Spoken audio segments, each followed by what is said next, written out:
back on What's Going On. I'm your host, Colin Michael Jobe, with my special guest, Jonathan Hood, J Hood. We're talking about your CFL career.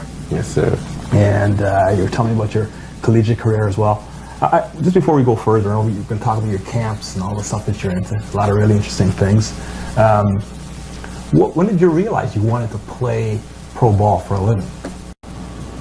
Well, you know what? I was always into basketball, and I love Michael Jordan and Penny Hardaway. Oh yeah. And we used to play ball, and we used to do mock interviews. You know, when you won the championship, how did you feel? We hold the mic to each other, and so I always practiced being a pro. So when I played football, it was always like, you know what? It's like second fiddle to you. Exactly. It came natural to you. Yeah. So you either go big or go home. That's what I live by. So it was. I just felt that I was good enough to play at that level. I always felt that. I never felt like, you know, it's too hard or the road is too long. I just always felt that I was good enough to play. Even when I wasn't playing, I felt I was good enough to play, and I got back in, and I've been playing. Right, so you had that creative visualization going. Definitely. So you had so from a little guy, already had it implanted in your head. Yes, sir. Wow. And so I guess dreams do come true, huh? They do. They definitely do. You should always have them. Always have a dream. Interesting. I'm going to start getting something tomorrow then. That's cool. And when we see football, a lot of times people, they tune in, they watch a game, it's 60 minutes long, and they think, okay, oh well, you know, they have one or two practices, and then the guys just show up, and that's it. And my gut feeling, well, I used to play a little bit of high school ball, as I told you before. You know, as I told you, there's some talent deficiencies there, but. I know there's more to it than what meets the eye. Right. What we see on TV and we hear about.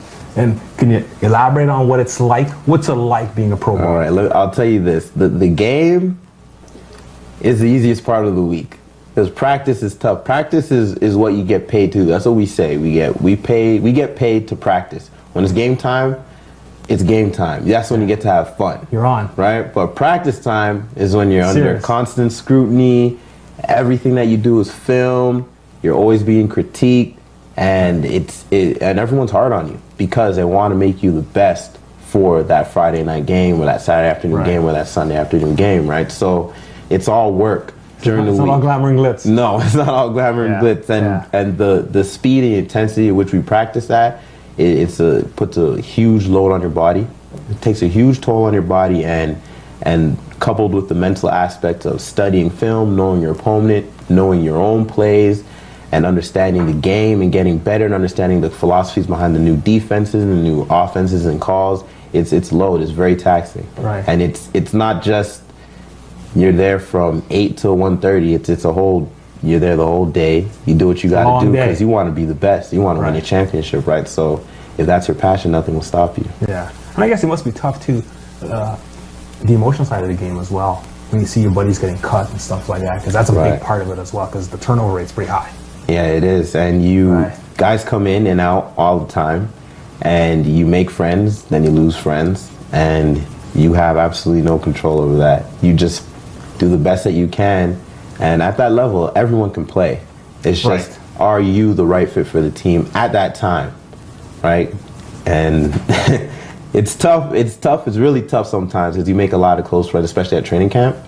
But in the end, you realize it's a business. Yeah, you have to, or else you'll go crazy. I can just imagine. Because when you think about it, you know, people don't. The average person probably doesn't pick up on it. But at the end of the year, there's always a couple of coaches getting fired. Definitely. Right. Definitely. And you think about families and all that, and there's a lot of turmoil because they're moving out of town, whatever.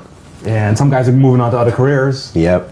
Right, so they're moving to different phases of their life. So, but it's the thing with sports and entertainment. People it always seems so glamorous. It's always so much fun, but they don't really realize.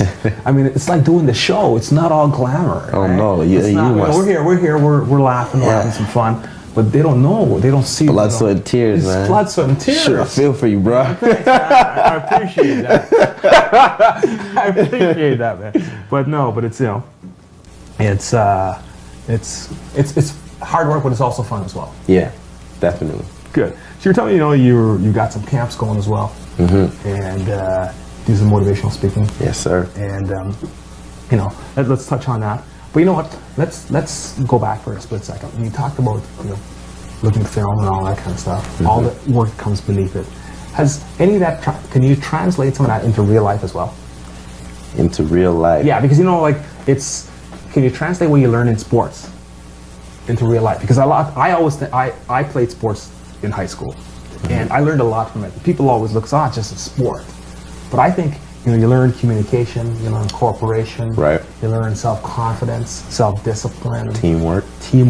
A lot of those things are what we use in the office. Yeah. A lot of those things are what we use in business. So there's a lot of parallels there. Definitely. And a lot of times people miss that in terms of sports. So I think it's healthy for kids to be involved in sports. Most definitely. I'm not saying that's all they should do, but I think it helps them to be well-rounded and to touch on all the things we just mentioned a minute ago. Yeah. Right? Would you, based on your experience, would you agree or? I would definitely agree. Sports, one thing, what I spoke about, being able to take criticism, right? Because you're always going to get critiqued. You're always going to get, someone always has something to say. And, sometimes people fly off the handle, but sports teach you self-discipline. You got to play within the rules and you got to play by the rules, or else you'll get ejected. And that's what happens in life. Right. There's laws, there are rules, and in any social setting, there are laws and there are rules. And if you don't play by those rules, you get thrown in jail, you'll get fined, whatever, right? Exactly, you're out of the game, right? That's why my company is called Ahead of the Game Training. I hear you. Right? You stay in the game of life, or the game of sports, game of football, whatever the game is. So you learn to play within the rules, respect the rules, and you have to respect the authorities, like the umpires, the coaches. There's always a chain of command, just like in business. You've got your bosses, your CEOs, right? And you have to do what you can to make yourself look good in their eyes, while at the same time working as a team member. Right. Also, you may be competing with that team member. Right. So you might think, oh, it's a dog eat dog. But in reality, at sometimes you're going to have to help out the guy beside you. And your help may excel him above you. Or it may help you because teaching someone else something also reiterates it to yourself. Right. So it might bring you up. So there's a fine line, but you're still working as a team. You're still working for yourself. And you're still working to move up and to find favor in the eyes of those above you. So that's a huge life lesson that you learn in football as well. So it's not just running up and down the field, tossing the body around, making a few tackles. Yeah. At the same time, when the lights come on, just like tonight, you got a lot of pressure on you. It's showtime. It's showtime. It's go time. Yeah. You got to clear that mind, and everything you learned in that week, you got to put it all together into one. Cool. And whatever you've got to do, whether it's visualization, prayer, whatever you got to find it and make it happen. Make it happen. I hear you. So you've got some camps going, and tell us what the camps are about and how it came about to begin with. Well, we have a not-for-profit group called GTA Youth Athletics, and you can check us out online at gtayouthathletics.com. It's run by myself and two of my teammates, Matt Carter and Ryan Hines.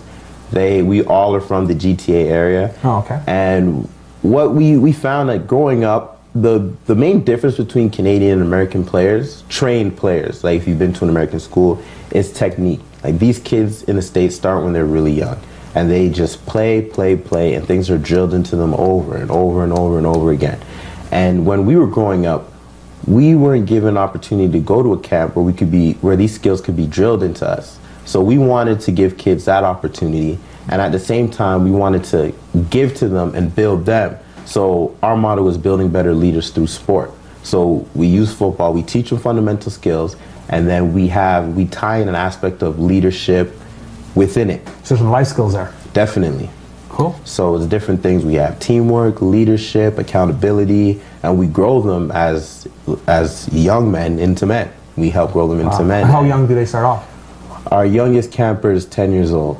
Wow. 10 years old, and we go all the way up to high school, and we have some guys going to university or who are in university. Like they'll come and train with us, or we'll get them to coach and be an example for the younger kids. It's all one community, just building each other. Excellent. Sounds like a good idea. Yeah, and it's a whole lot of fun. I bet it is. We're going to take another break, and we'll be right back right here on What's Going On.